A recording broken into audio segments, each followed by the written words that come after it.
बृहस्पतिवार व्रत कथा। प्राचीन समय की बात है। भारत में एक राजा राज्य करता था। वह बड़ा प्रतापी था, दानी था। वह नित्य प्रति मंदिर में भागवत दर्शन करने जाता था।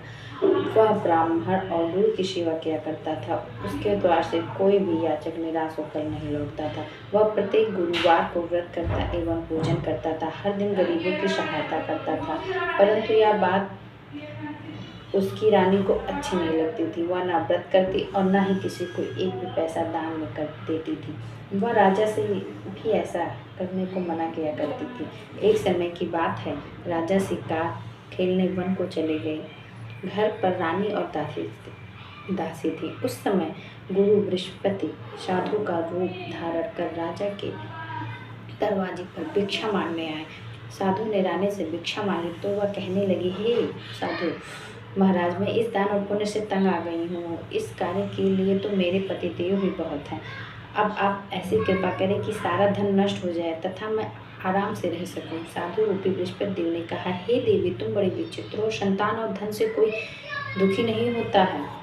इसको सभी चाहते हैं। पापी भी पुत्र और धन की इच्छा करते हैं। अगर तुम्हारे पास अधिक धन है तो भूखे मनुष्यों को भोजन कराओ, प्याऊ लगवाओ, ब्राह्मणों को ध्यान दो, धर्मशालाएं बनवाओ, कुआं, तालाब, बावड़ी, बाग बगीचे आदि का निर्माण करो तथा निर्धनों की कुंवारी कन्याओं का विवाह करवाओ। साथ ही यज्ञ आदि करो। इस प्रकार के कर्मों से आपके कुल का और आपका नाम परलोक में भी सार्थक होगा एवं तुम्हें भी स्वर्ग की प्राप्ति होगी। परंतु रानी साधु की इन बातों से खुश नहीं। उसने कहा, हे साधु महाराज, मुझे ऐसे धन की आवश्यकता नहीं जिसको मैं अन्य लोगों को दान देती फिरूं तथा जिसको रखने और संभालने में ही मेरा सारा समय नष्ट हो जाए। साधु ने कहा, हे देवी, यदि तुम्हारी ऐसी इच्छा है तो जैसा मैं तुम्हें बताता हूँ तुम वैसा ही करना। बृहस्पतिवार के दिन घर के आंगन को गोबर से लीपना, अपने केशों को पीली मिट्टी से धोना, केशों को धोते समय स्नान करना, राजा से कहना कि वह हजामत करवाए, भोजन में मांस मदिरा आदि खाना, कपड़े धोबी के यहाँ धुलने देना। इस प्रकार 7 बृहस्पतिवार करने से तुम्हारा सारा धन नष्ट हो जाएगा। यह कहकर साधु महाराज रूपी बृहस्पति देव अंतर्ध्यान हो गए। रानी ने साधु के कहने के अनुसार 7 बृहस्पतिवार तथा वैसे ही करने का विचार किया। साधु के अनुसार कार्य करते हुए केवल 3 ही बृहस्पतिवार बीते थे कि उनकी समस्त धन संपत्ति नष्ट हो गई। भोजन के लिए दोनों समय परिवार तरसने लगा तथा सांसारिक भोगों से दुखी रहने लगा। तब राजा रानी से कहने लगे, हे रानी, तुम यहाँ पर रहो, मैं दूसरे देश को जाता हूँ क्योंकि यहाँ पर मुझे सभी मनुष्य जानते हैं, इसलिए मैं यहाँ पर कोई भी काम नहीं कर सकता। मैं अब परदेश जा रहा हूँ, वहाँ कोई काम धंधा करूँगा, शायद हमारे भाग्य बदल जाए। ऐसा कहकर राजा परदेश चला गया। वह वहाँ जंगल से लकड़ियाँ काट कर लाता, शहर में बेचता, इस प्रकार जीवन व्यतीत करने लगा। इधर राजा के बिना रानी और दासियां दुखी रहने लगी। किसी दिन भोजन मिलता और किसी दिन जल पीकर ही रह जाती थी। एक समय रानी दासियों को 7 दिन बिना भोजन के व्यतीत करने पड़े तो रानी ने अपनी दासी से कहा, हे दासी, यहाँ पास के ही नगर में मेरी बहन रहती है, वह बड़ी धनवान है, तू उसके पास जा और वहाँ से 5 सेर बेचकर मांग कर ले आ, जिससे कुछ समय के लिए गुजारा हो जाएगा। दासी रानी की बहन के पास गई। रानी की बहन उस समय पूजा कर रही थी। बृहस्पतिवार का दिन था। दासी ने रानी की बहन से कहा, हे रानी, मुझे आपकी बहन ने भेजा है, मुझे 5 सेर भेजर दे दो। दासी ने यह बात अनेक बार कही परंतु रानी की बहन न कोई उत्तर दिया क्योंकि वह उस समय बृहस्पतिवार की कथा सुन रही थी। जब दासी को रानी की बहन से कोई उत्तर नहीं मिला तो वह बहुत दुखी हुई। उसे क्रोध भी आया। वह लौट कर रानी से कहने लगी, हे रानी, आपकी बहन बहुत ही घमंडी है, वह छोटे लोगों से बात भी नहीं करती है। मैंने उससे कहा तो उसने कोई उत्तर नहीं दिया। मैं वापस चली आई। रानी बोली, हे दासी, इसमें उसकी कोई दोष नहीं है। जब बुरे दिन आते हैं तो कोई सहारा नहीं देता, अच्छे बुरे का पता विपत्ति में ही लगता है। जो ईश्वर की इच्छा होगी वही होगा। यह सब हमारे भाग्य का दोष है। उधर रानी की बहन ने सोचा कि मेरी बहन की दासी आए थे, वह उससे नहीं बोले, इससे वह बहुत दुखी हुई होगी। अतः कथा सुनो, विष्णु भगवान का पूजन समाप्त करो। अपने बहन के घर आई, कहने लगी, हे बहन, बृहस्पतिवार का व्रत कर रही थी, तुम्हारी दासी हमारे घर आई थी, परंतु जब तक कथा होती है तब तक हम लोग ना उठते हैं और ना ही बोलते हैं, इसलिए मैं नहीं बोली। कहो दासी, क्यों गई थी? रानी बोली, बहन, हमारे घर अनाज नहीं था, वैसे तुमसे कोई बात छिपी नहीं है, इस कारण मैंने दासी को तुम्हारे पास 5 सेर बेचन लेने के लिए भेजा था। रानी की बहन बोली, बहन देखो बृहस्पतिवार भगवान सबकी मनोकामना पूर्ण करते हैं, देखो शायद तुम्हारे घर में ही अनाज रखा हो। यह सुन दासी घर के अंदर गई थी। वहां पर उसे एक घड़ा पेजर का भरा हुआ मिल गया। उसे बड़ी हैरानी हुई क्योंकि उसने एक एक बर्तन देख लिया था। उसने बाहर आकर रानी को बताया। दासी अपनी रानी से कहने लगी, हे रानी देखो, वैसे हमको जब अन्न नहीं मिलता है तो हम रोज ही व्रत करते हैं। अगर इनसे इस व्रत की विधि और कथा पूछ ली जाए तो उसे हम भी कर लिया करेंगे। दासी के कहने पर रानी ने अपनी बहन से बृहस्पतिवार के बारे में पूछा। उसकी बहन ने बताया, हे रानी बहन, बृहस्पतिवार को सूर्योदय से पूर्व उठकर स्नान कर बृहस्पतिवार का व्रत करना चाहिए, लेकिन उस दिन सिर नहीं धोना चाहिए। बृहस्पतिवार के व्रत में चने की दाल, मनक्कों से विष्णु भगवान का केले के वृक्ष के जड़ से पूजन करें तथा दीपक जलावे। उस दिन एक ही समय भोजन करें, भोजन पीने, खाद्य पदार्थ का करें तथा कथा सुने। इस प्रकार करने से गुरु भगवान प्रसन्न होंगे, अन्न पुत्र धन देते हैं। इस तरह व्रत और पूजन की विधि बताकर रानी की बहन अपने घर लौट गई। रानी और दासी दोनों ने निश्चय किया कि बृहस्पतिवार बृहस्पति देव भगवान का पूजन जरूर करेंगे। 7 दिन बाद जब बृहस्पतिवार आया तो उन्होंने व्रत रखा। घुड़शाल में जाकर चना और गुड़ बीन लाई तथा उसकी दाल से केले की जड़ में विष्णु भगवान का पूजन किया। अब भोजन कहाँ से है? दोनों बड़ी दुखी हैं, परंतु उन्होंने व्रत किया। इस पर बृहस्पति देव भगवान प्रसन्न थे। वे एक साधारण व्यक्ति के रूप में 2 थालों में सुंदर पीला भोजन लेकर आए और दासी को देकर बोले, हे दासी, यह भोजन तुम्हारी और तुम्हारी रानी के लिए है, तुम दोनों करना। दासी भोजन पाकर बड़ी प्रसन्न हुई और रानी से बोली, रानी जी भोजन कर लो। रानी को अब भोजन आने के बारे में कुछ नहीं पता था, इसलिए वह दासी से बोली, जा तू ही भोजन कर, क्योंकि तुम हमारी व्यर्थ हंसी उड़ाती है। दासी बोली, एक व्यक्ति अभी भोजन दे गया है। रानी कहने लगी, वह भोजन तेरे लिए ही दे गया है, तू ही भोजन कर। दासी ने कहा, वह व्यक्ति हम दोनों के लिए 2 थालों में भोजन दे गया, इसलिए मैं और आप दोनों ही साथ साथ भोजन करेंगी। फिर दोनों ने गुरु भगवान को नमस्कार कर भोजन प्रारंभ किया। इसके बाद से वे प्रत्येक गुरुवार को गुरु भगवान का व्रत और पूजन करने लगी। बृहस्पतिवार भगवान की कृपा से उनके पास धन हो गया, परंतु रानी फिर पहले की तरह ही आलस्य करने लगी। तब रानी बोली, हे देखो रानी, तुम पहले भी इस प्रकार आलस्य करते थे, तुम धन के रखने में कष्ट होता था, इस कारण सभी धन नष्ट हो गया। अब गुरु भगवान की कृपा से धन मिला है तो फिर तुम्हें आलस्य होता है। बड़ी मुसीबतों के बाद हमने यह धन पाया, इसलिए हमें दान पुण्य करना चाहिए। तुम भूखे मनुष्यों को भोजन कराओ, प्याऊ लगवाओ, ब्राह्मणों को दान दो, कुआं, तालाब, बावड़ी आदि का निर्माण कराओ, मंदिर, पाठशाला बनवा कर दान करो, कुंवारी कन्याओं का विवाह कराओ, धन को शुभ कार्यों में खर्च करो, जिससे तुम्हारे कुल का यश बढ़े तथा स्वर्ग प्राप्त हो और प्रसन्न हो। दासी की बात मानकर रानी ने इसी प्रकार के कर्म करने प्रारंभ किए, जिससे उनका काफ़ी यश फैलने लगा। एक दिन रानी और दासी आपस में विचार करने लगी, न जाने राजा किस दशा में होंगे, उनकी कोई खोज खबर नहीं है। गुरु भगवान से उन्होंने प्रार्थना की और भगवान ने रात्रि में राजा को स्वप्न में कहा, हे राजा, और तेरी रानी तुझको याद करती है, अब अपने देश को लौट जा। राजा प्रातःकाल उठकर जंगल से लकड़ियां काट कर लाने के लिए जंगल की ओर चल पड़ा। जंगल से गुजरते हुए वह सोचने लगा, रानी की गलती से कितने दुख भोगने पड़े। राजपाट छोड़कर उसे जंगल में आकर रहना पड़ा।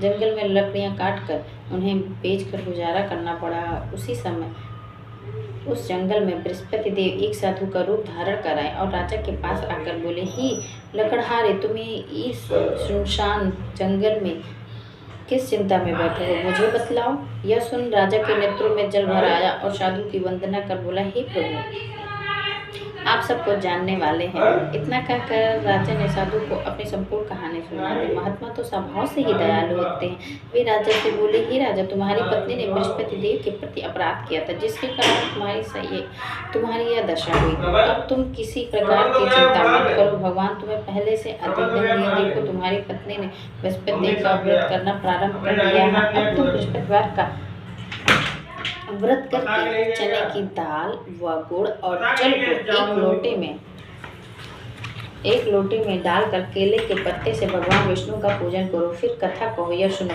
भगवान तुम्हारी सब मनोकामनाओं को पूर्ण करेंगे। साधु को प्रसन्न देखकर राजा बोले, हे प्रभु, मुझे लकड़ी बेचकर इतना पैसा भी नहीं बचता जिससे भोजन करने के उपरांत कुछ बचा सकूं।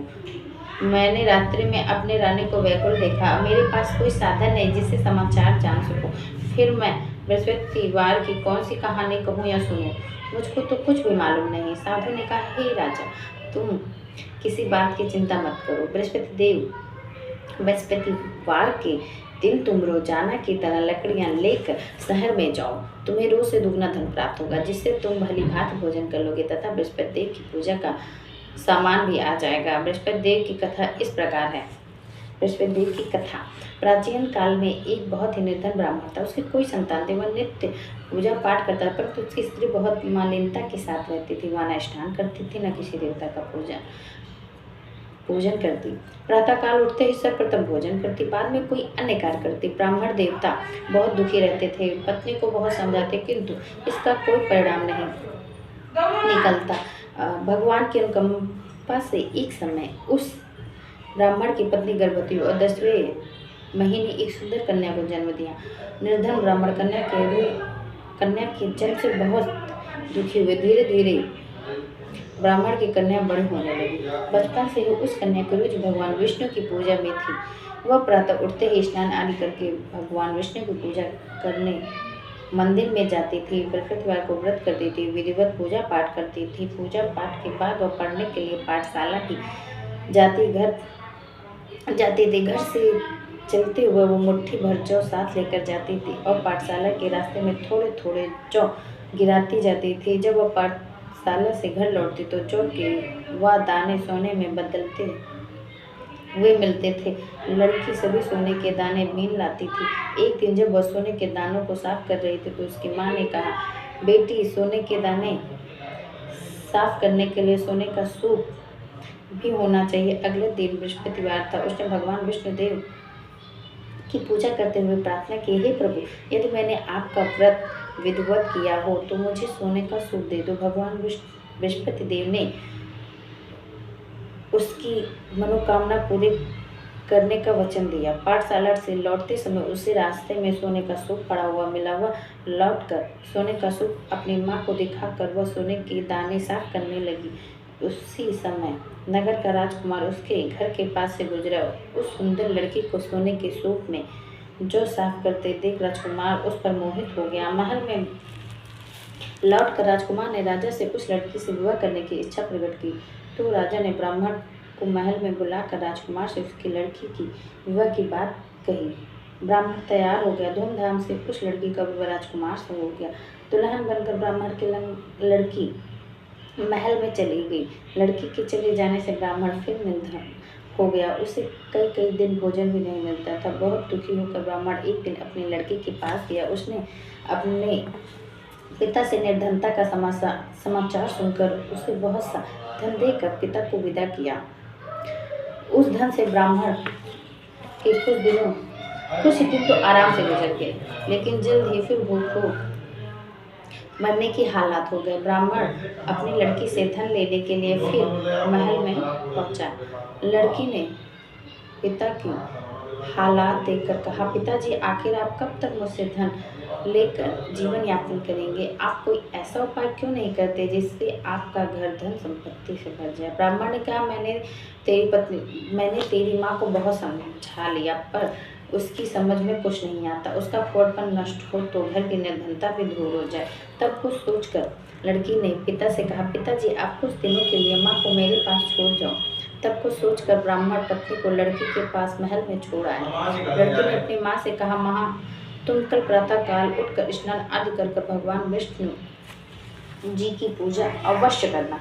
पूजा करने से तुम्हारी निर्धनता अवश्य दूर हो जाएगी। लेकिन उसकी माँ ने उसकी कोई बात नहीं मानी।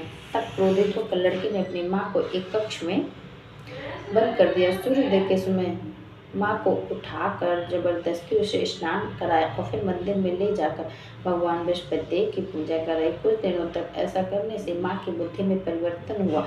वह स्वयं बृहस्पतिवार का व्रत रखने लगी।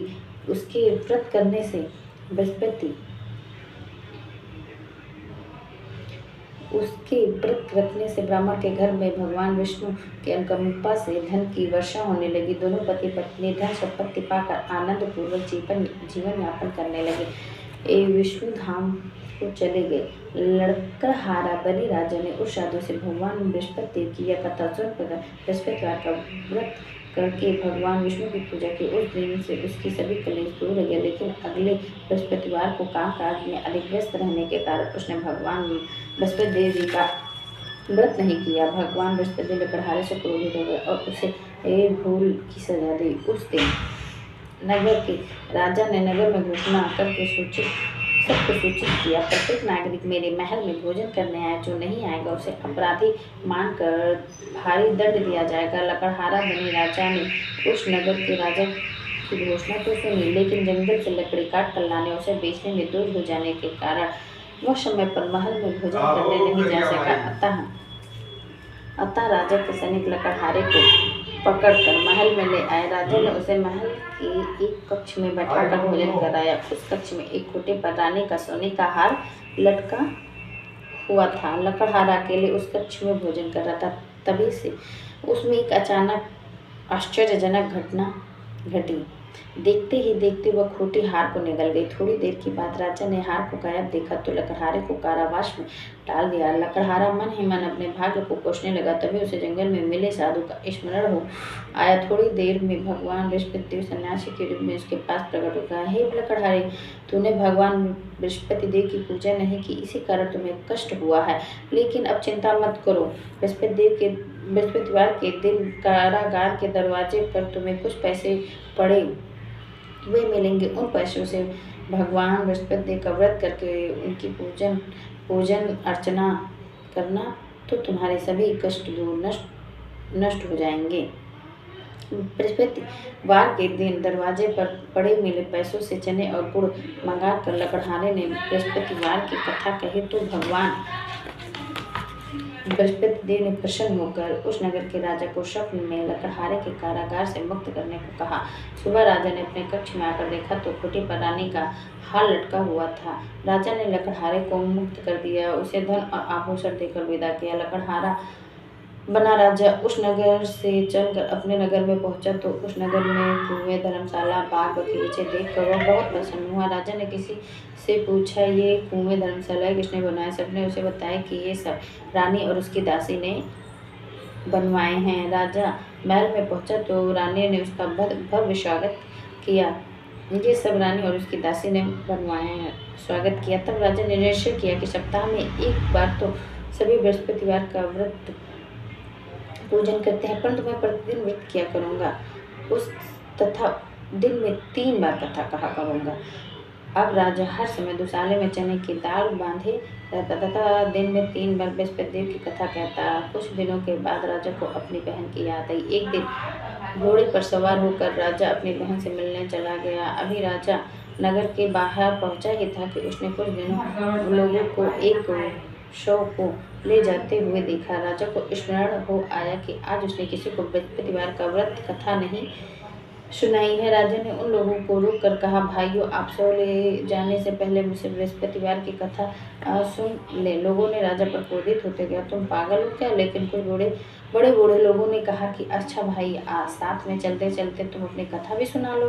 राजा ने चलते चलते हुए आधी कथा ही सुनाई थी कि शव हिलने लगा। राजा की पूरी कथा सुनते ही शव उठकर बैठ गया। लोगों ने हैरानी से दांतों तले उंगली दबाई और अगले बृहस्पतिवार से भगवान बृहस्पति देव का व्रत करने व कथा सुनने का निश्चय कर लिया। अब घोड़े पर सवार राजा चलते हुए एक किसान के पास पहुंचा। किसान ने अपने खेत में हल चला रहा था। राजा ने कहा, हे भाई, मुझसे बृहस्पतिवार की कथा सुन लो। किसान झुंझुलाकर बोला, अरे भाई, देख नहीं रहे हो, जितनी देर तक तुम्हारी कथा सुनूंगा उतनी देर में तो पूरे खेत में हल चला लूँगा। राजा निराश होकर चलने लगा। तभी किसान के बैल लड़खड़ाकर जमीन पर जा गिरे। किसान के पेट में भी जोरों का दर्द होने लगा। उस किसान की पत्नी जब खाना लेकर आई तो उसने किसान से इस बारे में पूछा। किसान ने घुड़सवार की पूरी कहानी सुनाई। किसान की पत्नी दौड़कर दौड़ती हुई राजा के पास पहुंचकर हाथ जोड़कर बोली, भैया मैं आपकी कथा सुनने को तैयार हूँ। राजा ने उसके साथ खेत में पहुंचकर बृहस्पतिवार की कथा सुनाई। तभी बैल उठकर खड़े हो गए। किसान के पेट का दर्द भी तुरंत ठीक हो गया। राजा अपनी बहन के घर पहुंचा तो उसकी बहुत अवभगत हुई। अगले दिन सुबह उठकर राजा ने देखा घर के सभी लोग भोजन कर रहे हैं। किसी भूखे को बृहस्पतिवार की कथा सुनाए बिना राजा भोजन नहीं करता था। उसने बहन से कहा, बहन क्या घर में कोई ऐसा व्यक्ति है जिसने अभी तक भोजन न किया हो? उसकी बहन बोली, भैया हमारे घर में तो क्या आपको पूरे नगर में कोई ऐसा व्यक्ति नहीं मिलेगा जिसने सुबह सुबह भोजन न किया हो? तब राजा ने बहन के घर से निकलकर उस नगर में बिना भोजन किए व्यक्ति की तलाश की। एक गडेरिये के घर में उसका बेटा बीमार होने के कारण भूखा रह गया था। राजा ने उसको जाकर बृहस्पतिवार की कथा सुनाई। कथा सुनते सुनते गडेरिये का बीमार बेटा बिल्कुल ठीक हो गया। सबने राजा की बहुत प्रशंसा की। एक दिन राजा ने अपनी बहन से कहा, बहन अब हम अपने घर जाना चाहते हैं, तुम भी हमारे साथ चलो, कुछ दिन वहाँ रहकर लौट आना। राजा की बहन ने अपनी सास से पूछा तो सास ने ताना देते हुए कहा, बहू मायके जाना हो तो अकेली जाना, मेरे पोतों को नहीं ले जाना। तुम्हारे भाई के कोई संतान नहीं है, कहीं तुम्हारी भाभी मेरे पोतों पर कोई जादू टोना न कर दे। तुम्हारा दूसरे कक्ष में बहन की सास की बातें सुनकर राजा दुखी मन से अकेला ही अपने नगर को लौट आया। रानी ने राजा से कहा, आप तो अपनी बहन को साथ लेने की बात कहकर गए थे, फिर बहन को साथ क्यों नहीं लाए? तब राजा ने दुखी होते हुए कहा, रानी हम निसंतान हैं, इसलिए कोई हमारे घर आना पसंद नहीं करता। रानी ने राजा को समझा, हे प्राणनाथ, हमें बृहस्पति देव ने सब कुछ दिया है, अब भगवान बृहस्पति देव हमें संतान भी अवश्य देंगे। बृहस्पतिवार को विधिवत व्रत करते हुए राजा रानी ने भगवान बृहस्पति देव से संतान के लिए प्रार्थना की। कुछ दिनों बाद उन्होंने स्वप्न में दर्शन देते हुए कहा, हे राजा, तेरी मनोकामना अवश्य पूरेगी। एक सप्ताह बाद ही रानी गर्भवती हो गई। 10वें महीने रानी ने एक सुंदर पुत्र को जन्म दिया। राजा रानी जीवन भर बृहस्पतिवार का व्रत करते हुए उसके घर में धन की वर्षा होती रही। इस तरह आनंदपूर्वक जीवन यापन करते हुए राजा रानी बृहस्पति देव की अनुकंपा से मोक्ष की प्राप्ति करके सीधे वैकुंठ धाम पहुँच गए। बृहस्पतिवार को विधिवत व्रत करके जो स्त्री पुरुष भगवान विष्णु की पूजा करते हैं, भगवान उनकी मनोकामनाएं पूर्ण करते हैं। बोलो विष्णु भगवान की जय, बोलो बृहस्पति भगवान की जय।